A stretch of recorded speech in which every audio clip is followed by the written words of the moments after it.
بسم الله الرحمن الرحيم وبه نستعين والصلاة والسلام على سيدنا محمد وعلى أهل بيته الطيبين الطاهرين.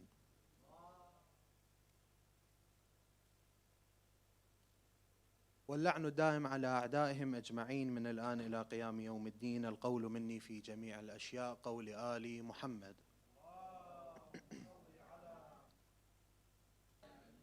فيما أسروا وما أعلنوا وفيما بلغني عنهم وفيما لم يبلغني. أما بعد، فقد قال سيدنا مولانا الإمام حسن العسكري عليه السلام: ما مني أحد من آبائي بمثل ما منيت به من شك هذه العصابة في. صدق سيدنا مولانا الإمام العسكري عليه السلام. صلوا على محمد وآل محمد.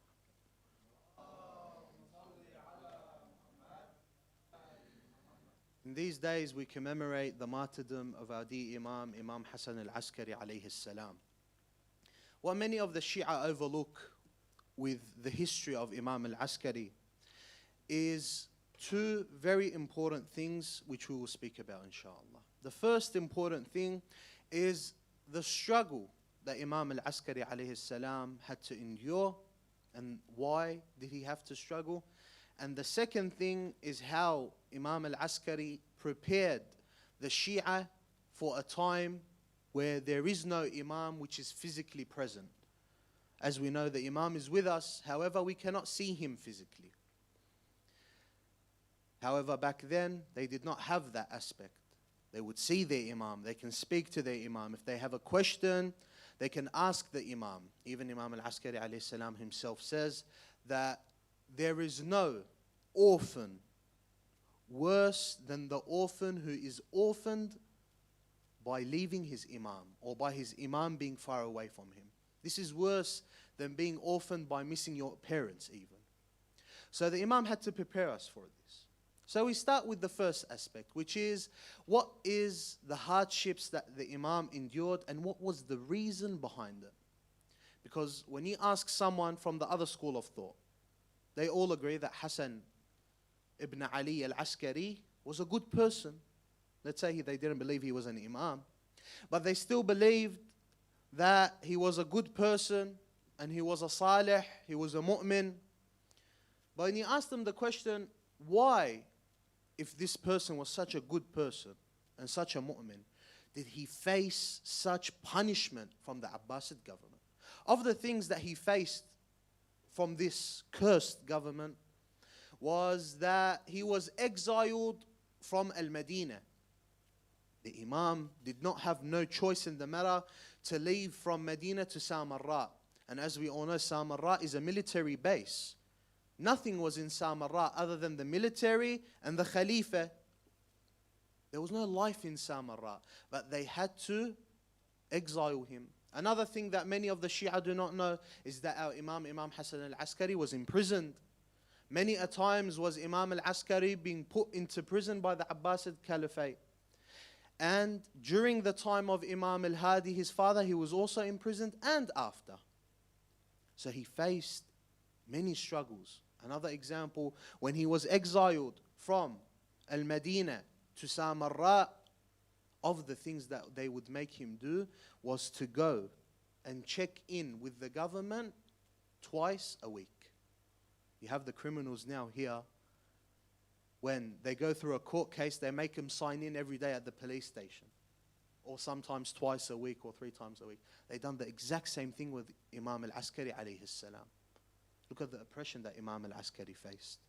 Exiled from his people, exiled from his Shia, from his followers, and so on and so forth. Now, of the things that they tried to get through by exiling the Imam is to disconnect him from his Shia. To try to cause as much as a disconnection from the Shia as possible. And these came in 3 different types and in 3 different ways. The first way that this resulted in this disconnection was to instill doubt in the Shia of the representatives of Imam al-Askari. This was the first plan. That Imam al-Askari, if he is disconnected from his Shia, surely Imam al-Askari will send someone who is his representative, who carries his letters and his messages to the Shia. So he would come and see the Imam, and then he would go back to wherever he was to send the letters and the messages of Imam al-Askari. However, the Abbasid government used that to place corruption and to make the Shia doubt in the representative of Imam al-Askari. That was the first thing. The second aspect was to doubt in the letters of Imam al-Askari. Was this actually from the Imam? They start to have this process of shak to instill into the Shia. And you see this today. You see today, many a times you go through misconceptions. This is something that is instilled from the enemy of today. If back then it was the Abbasid Caliphate who used to instill these corruptions and misconceptions, then today it is someone else. It is someone else. But know that this is a move from your enemy to cause division within the Shia, to cause corruption within the Shia.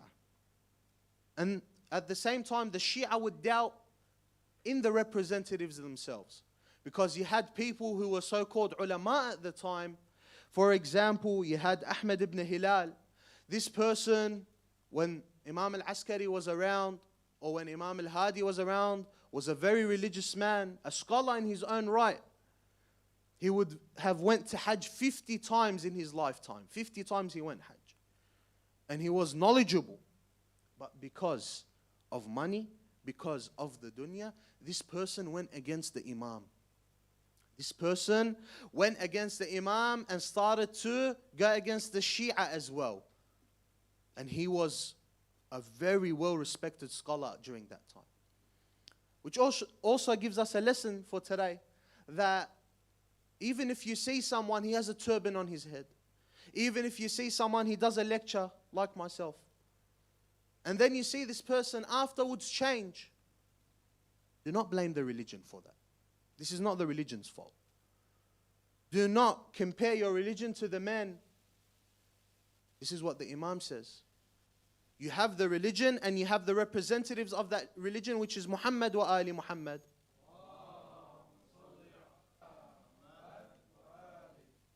Anyone other than that is not ma'soom. Anyone other than that can make mistakes. When you have your hope into a certain person, all you care about is this person. Yes, right now he's a good person. Right now he's a scholar. Right now. But then later he changes. And we see a lot of people, when that person changes and deviates, his followers or the people that used to love him deviate with him. Because they have that emotional connection to this person. The Ahlul Bayt teach us through this person, Ahmed ibn al-Hilal, who I guarantee had more knowledge than anyone out here right now. This person lived with the Imam. This person went to Hajj 50 times, was a scholar in his own right, but he deviated against the Imam. This gives us a little lesson as well from that aspect. So the Shia were in a state of doubt from what the Abbasid government were instilling into the Shia. Another level that they took it even further with the doubt is doubting in the Imam himself and in the Imamate himself through the Abbasid government and their propaganda. The person who led this, what we call media stunt, was a person by the name of Ibn Hatim ibn Muawiyah al-Qazwini. This person and his sister liaised with the government of the Abbasids to create a media stunt to give exposure to a certain person who wasn't the Imam and to say that this person was supposed to be the Imam. And this person is known as now Ja'far al-Kadhab. This person was of the lineage of the Prophet. However, through these two people, him and his sister, they started to create media propaganda that Imam al-Askari is not the Imam and that Ja'far al-Kadhab is the Imam. He is the person you should follow. And as soon as people begin to follow Ja'far al-Kadhab, after he pretends to be an Imam, will hand over and he will say that my Imamate will now be handed over to the Abbasid government. That was the plan. For it to start like this, I'm the Imam, people follow me, so on and so forth. And then he says that, you know what, the Khalifa after me is Fulan from the Abbasid government. planned a complete media stunt, what we know now as, to doubt and instill doubts and misconceptions into the Imam himself, to make the Shia doubt that the Imam is even the Imam. And you have nowadays the same misconceptions, doubting in Amir al-Mu'mineen, the doubt in Imam al-Hussein and what's related to Imam al-Hussein, and all of these doubts. This isn't new. This is something that the enemies of Ahl al-Bayt have been plotting and planning for the past 1,000 years. So we have to be aware of these plans. We have to be aware of these misconceptions. And all of this, why? So when you ask a non-Shia, why did they do this to Imam al-Askari? What was the purpose behind this? They wouldn't have an answer, because there is no good answer unless one answer is that the Abbasid Caliphate knew well and truly that the Khilafah was for Ahl al-Bayt.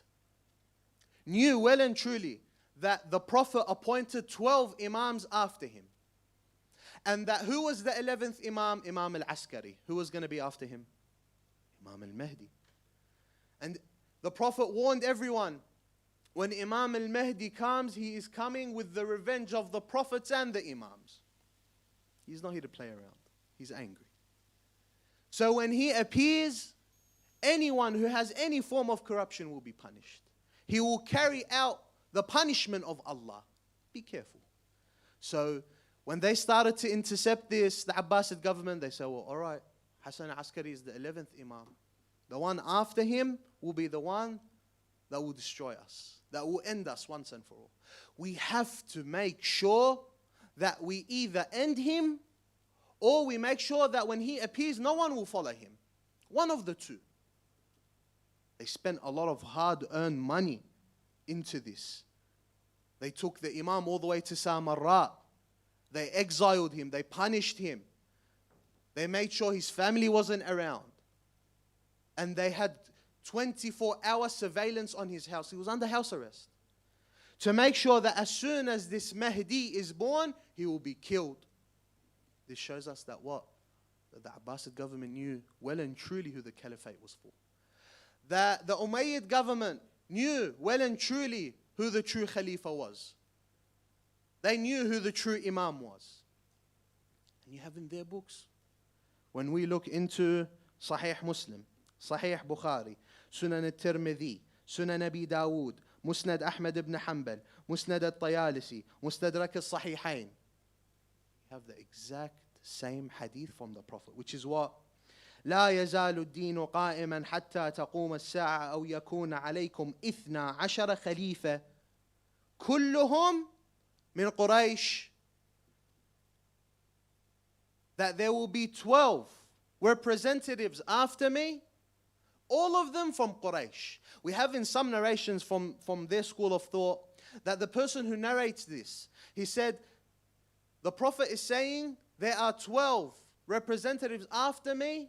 Before he could say they are from Quraysh, there was a group of people within the circle of the Prophet. They started screaming to make sure that this person doesn't hear the rest of the hadith.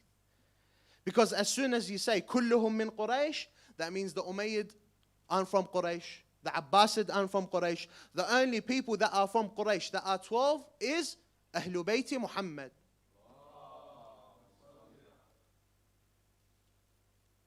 And especially Imam al-Mahdi, the Holy Prophet, peace be upon him, says, and this is in the other school of thought as well, in their books as well, ليبعثن الله من عترتي رجلا أفرق الثنايا أجل الجبهة يملأ الأرض عدلا ويفيض المال فيضا. That the 12th from this Imam will reappear and will instill justice onto this earth. Justice. You have, I believe it was Harun al-Abbasi. His son asked him, he said, Father, are they not the Imams? This was during Imam al-Kadhim's time.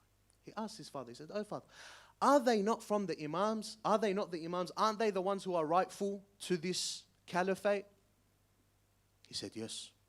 They are the grandchildren of the Prophet. They are the ones who should be leading this. So he told him, then why don't you give it to them if this is their caliphate? and you know that you are oppressing them by taking what's rightfully theirs from them, why don't you give it to them? He looks at his son, he said, Wayhak, if their grandfather was to come, I would have cut his head. They know what they are doing, but they try their best to end this plan. And that was largely focused on Imam al-Askari, because his son would be the one that brings justice on earth. So they had to ensure that from the roots, Imam al-Mahdi was to be killed or not followed at all. So they instilled the misconception. They punished Imam al-Askari. They had him under 24-hour surveillance to ensure that this Mahdi is either not born, or when he is born and he is killed, or when he is born and he is alive, he is not followed. That was the plan. Whereas there is no other reason why Imam al-Askari went through what he went through. He did not stage a rebellion against the government. He did not say anything against the government publicly. There was no evidence for them to do what they did unless it was in anticipation of Imam al-Mahdi. No other reason.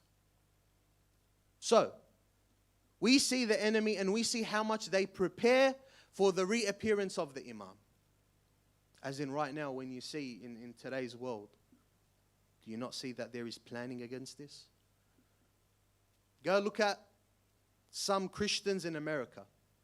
Some Christians in America, they spend millions of dollars into teaching the people about Armageddon. I don't want to get into Armageddon. I already spoke about this in the 10th. Armageddon is what? The final battle where good prevails over evil. There are churches today in America that are teaching their people to prepare for Armageddon. Priests. You know that priest that has his own private jet and has the Rolls Royces and whatnot? That person. He has, if you go on his website and you talk about Armageddon, he has his wife spending hours and hours talking about Armageddon and preparing for Armageddon. Russians. The right-hand man of the Russian president or prime minister or leader or whatever. This person frequently talks about Armageddon in his interviews. Frequently. And this person was how Rasputin was to the Russian king back then. He used to whisper into the king, basically. His right-hand man, his advisor. Frequently he talks about Armageddon. Why? Because they know it's coming. They think it's Jesus. They think it's Buddha or a descendant of Buddha. They think it's David or King Dawood. But we know it's Al-Mahdi. But they prepare for it. So I ask us a question. What did Imam al-Askari leave us? And are we applying what Imam al-Askari alayhi salam left us to prepare us for living without an Imam? And it's a time of hardship. The Prophet, peace be upon him, when he speaks to Ali ibn Abi Talib, he says, nothing intrigues me or surprises me more than the believers at the end of time who will believe in Allah and His Prophet and will await Al-Mahdi, and they believe bisawadin ala bayad. They believe on black on white. Black on white meaning ink, paper, books, riwayat, ahadith. The Prophet says there's nothing that intrigues me more than these people who believe in Allah and Ahlul Bayt, who believe in Muhammad wa Ali Muhammad.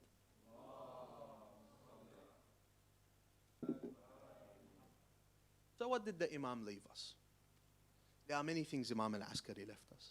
But there are two main things that I will talk about and I will end with, inshallah. The first thing is to ensure that we build our morals and we also place a positive impression of the Shia in front of the people. Akhlaq is a very vital thing in our religion. We have the Holy Prophet, peace be upon him. What does the Quran say? وَإِنَّكَ لَعَلَى خُلُقٍ عَظِيمٍ. You are at high morals. This is something that the Prophet came with. The Prophet himself says that I came down to perfect your akhlaq, your morals, your mannerisms. Akhlaq is like the base for our religion. Akhlaq is like the base for our religion. If our base as Shia is weak, even if we build with very strong materials, this building is sure to fall. This building is sure to fall. Your akhlaq is the most important thing. And we look at Imam al-Askari and what he teaches us. He says, إن الرجل منكم إذا ورع في دينه وصدق في حديثه وأدى الأمانة وحسن خلقه مع الناس. He teaches us, have good morals, be trustworthy, be honest, be respectful. Why? And then he says, قيل هذا شيعي فيسرني ذلك. Imam al-Askari is trying to get us to a point where our akhlaq is so high and so distinctive that when someone sees us with this akhlaq, he will say, this is the Shia. These are the Shia. Then the Imam says, when this happens, I will be happy. يسرني ذلك.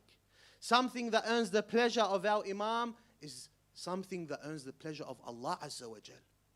And then the Imam continues by saying, اتقوا الله وكونوا زينا ولا تكونوا شينا جروا إلينا كل مودة وادفعوا عنا كل قبيح.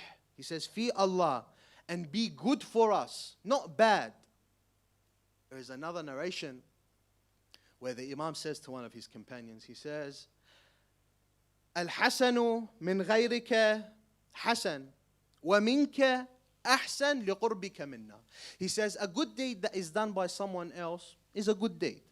But from you, it is better for your closeness to us, Ahl al-Bayt. وَالسَّيِّئُ مِنْ غَيْرِكَ سَيِّئ وَمِنْكَ أَسْوَأ لِقُرْبِكَ مِنَّا. And a bad deed is a bad deed for someone else. But from you, it is worse for your closeness to us. Your closeness and your association with Ahl al-Bayt is a reflection upon their name. Is a reflection upon the Shia. If your akhlaq is bad, your reflection upon the Shia will be bad. That these Shia have no akhlaq, they have no respect, they have no morals. This is something that the Imam warns us against. Because our akhlaq is the base for our iman. If we do not have akhlaq, I don't care how good your aqidah and your ideology is. Without akhlaq, your aqidah is batil. This is what the Prophet himself says. That without akhlaq there is no iman. Your morals, your mannerisms, how trustworthy you are, how honest you are, how you treat others. The Prophet, even after his prophethood, his enemies would still trust him with their belongings. As-Sadiq al-Amin. This is very important because wherever we go, we represent Ahl al-Bayt. We represent Imam al-Mahdi. We represent Amir al-Mu'mineen. We represent the Shia. And Imam al-Sadiq alayhi salam says, كونوا دعاة لنا بغير ألسنتكم ليروا منكم الورع والاجتهاد والصلاة والخير فإن ذلك داعية. The Imam says, be people who call unto the path of Ahl al-Bayt without your tongue. You don't have to speak. You don't have to go and do debates. No, with your akhlaq, with your action, with how you act. Because verily your akhlaq, your salah, your morals, they invite to the deen of Ahl al-Bayt. They invite to the path of Ahl al-Bayt. They either invite or either they push people away from the Shia.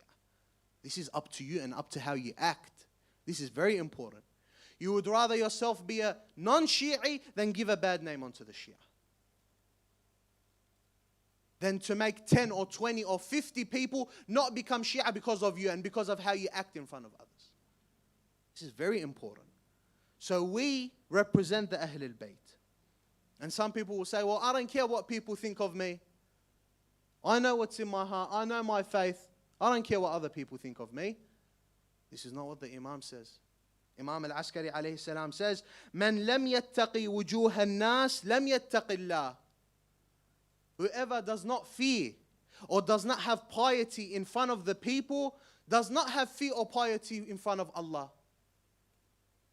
Do not use that as an excuse to act however you want to act, but I know what's in my heart. I know my actions. I know that my heart is sound. No. The Imam says, if you do not have that piety in front of others, you have no piety with Allah Azza wa Jal. So we have to be very wary of this situation, very wary that wherever we go, especially in a non-Muslim country, if you were in a Muslim Shia country, all right, it may be a bit more lenient. But in these countries, it is even more important. Everyone's watching you wherever you go, whether you know it or not. So your akhlaq always has to be up to par with your name, with your identity. You are a Shi'i. You have to be proud of that. You have to exhibit this akhlaq of the Shia. You have to exhibit the akhlaq of Imam al-Askari. This is something that we have to focus on. Because there is no point trying to fix the entire society as it is. You won't work. It won't happen. No matter how much the khatib or the lecturer comes here and sits and stands and talks for hours on end, people will not change unless they begin with themselves, unless they begin individually. When each person individually begins to build his akhlaq, begins to build his morals, then eventually the entirety of society will change. But you trying to change society as a whole, it won't work. And you see many examples of places around the world that constantly have lecturers and speakers and khutaba and so on and so forth. They speak, fear Allah, stay away from haram, do the halal. But what? Their society is in ruins. There is no morals, there is no akhlaq, there is no respect. There is no respect for Ahlul Bayt. There is no honor to Ahlul Bayt and their name. Why? Because they're not trying to change what's in themselves. You start with yourself. Then, if everyone focuses on themselves, the society will change as a whole. This building will be upright if the base is strong. The second and last thing that I'll end with is, after building our akhlaq, is to build and focus on the other Shia. Let's say, alhamdulillah, this society is good. The akhlaq is good. Everything is good. But you have other believers who are weak in their faith, who are weak in their aqeedah. Your obligation is to help them. Your obligation is to teach them. As it is an obligation for you to learn, it is also an obligation for you to teach after you've learned. We have Imam al-Askari alayhi salam, he says, من كان من شيعتنا عالما بشريعتنا فأخرج ضعفاء شيعتنا من ظلم جهلهم إلى نور العلم الذي حبوناه به. That if a person of our Shia who is knowledgeable of our ahadith, who is knowledgeable of what we say, who has read our ahadith, who has a certain level of knowledge, and he helps the weak of the Shia in faith and teaches them from the teachings of Muhammad wa Ali Muhammad.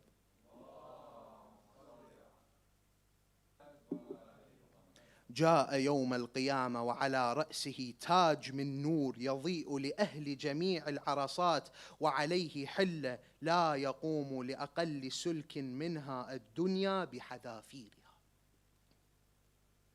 That on the day of judgment, he will be crowned with a crown of light, with a crown of nur, and he will be wearing the best of clothes. A small piece of that cloth is worth more than the dunya and what's in.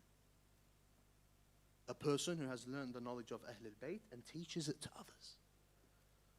You don't have to speak if you feel like, you know what, I don't want to be a speaker. Send narrations. You have your phone. You have friends. You know that some of your friends aren't that strong in faith. Send them narrations. Invite them to the mosque. This is an obligation. How else do you think the madhab of the Shia was upheld? We have been battled ever since the martyrdom of Amir al-Mu'mineen. Ever since the martyrdom of Amir al-Mu'mineen, we have been killed, we have been exiled, we have been tortured, we have been imprisoned. Until today. How do you think the Shia upheld their faith? If it wasn't for helping each other, helping one another into gaining the knowledge of Ahlul Bayt. How do you think we stood? If it wasn't for this knowledge of Ahlul Bayt that one person decided to spread. If it isn't through talking, send a hadith. Sit down with your friends in your house and read a book of hadith. Listen to a lecture if you do not know Arabic. You have many applications that have the hadith in English. Read it in English. Ask questions if you do not know. This is an obligation. This is something that is very important that we have to build. This is something that Imam al-Askari is teaching us to do. Another hadith by Imam al-Askari alayhi salam.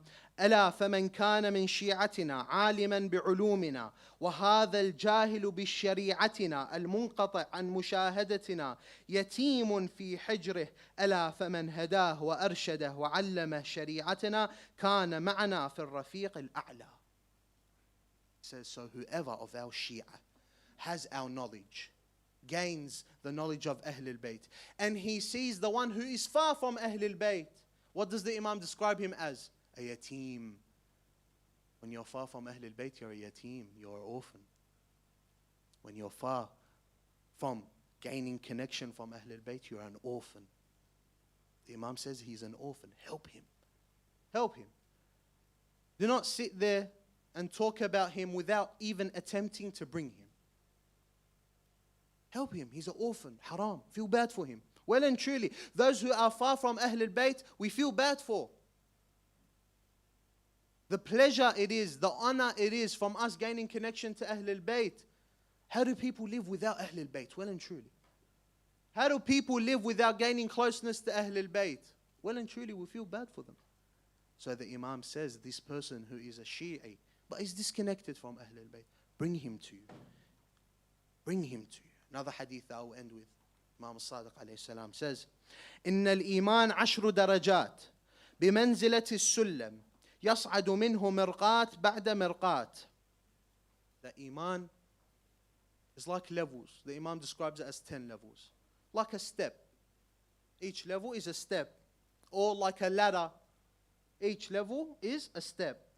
And then he says, فلا يقولن صاحب الاثنين لصاحب الواحد لست على شيء. The person who was on level 2 of Iman, let him not put down the person who is on level 1. Do not put him down. Alright, you have better faith than him. Mabruk, good on you. But do not put down those who are below you. And then the Imam says, حتى ينتهي إلى العاشرة. Even if you're on the 10th level, do not put down the one on the 1st level, or on the 9th level, or on the 8th. If you are higher, do not put those below you down. This is not a right environment for the Shia to be in. فلا تسقط من هو دونك فيسقطك من هو فوقك. Do not put down those who are below you, lest those above you put you down. There is always going to be someone with more faith than you. Do not put those who are below you down. Alas, those who are above you put you down. And then the Imam says, وَإِذَا رَأَيْتَ مَنْ هُوَ أَسْفَلُ مِنْكَ بِدَرَجَةٍ فَارْفَعْهُ إِلَيْكَ بِرِفْقٍ. If you see someone who is lower than you in Iman, pull him up towards you. Help him. This is your Shi'i. This is your brother in faith. What are you doing staying away from him? What are you doing talking bad about him? What are you doing putting him down? فَارْفَعْهُ إِلَيْكَ. Pull him up towards you. Help him. Aid him. Do not just sit there and mock him. Help him. And then he says, وَلَا تَحْمِلَنَّ عَلَيْهِ مَا لَا يُطِيقُ فَتَكْسِرُهُ. But at the same time, when you help him, do not give him more than he can handle. Do not burden him with more than he can hold. فَتَكْسِرُهُ. Then you will break him. And then he says, فَإِنَّ مَنْ كَسَرَ مُؤْمِنًا فَعَلَيْهِ جَبْرُهُ. For those who break a believer, it is of his obligation to fix him, to mend him. So through Imam al-Askari, we understand these following points. That Imam al-Askari was punished for a good reason. And that reason that the Abbasid had was Imam al-Mahdi. And that he will reappear, and we need to end this from Imam al-Askari. And Imam al-Askari taught us and gave us the lesson of building yourself first and foremost with your akhlaq. Building yourself then as a society. Maintaining your akhlaq, making sure you are the correct representation of Ahlul Bayt. And then after that, building yourself as a community, as a Shia. We have very little programs that are happening when it comes to teaching the youth about the knowledge of Ahlul Bayt in anywhere around the earth.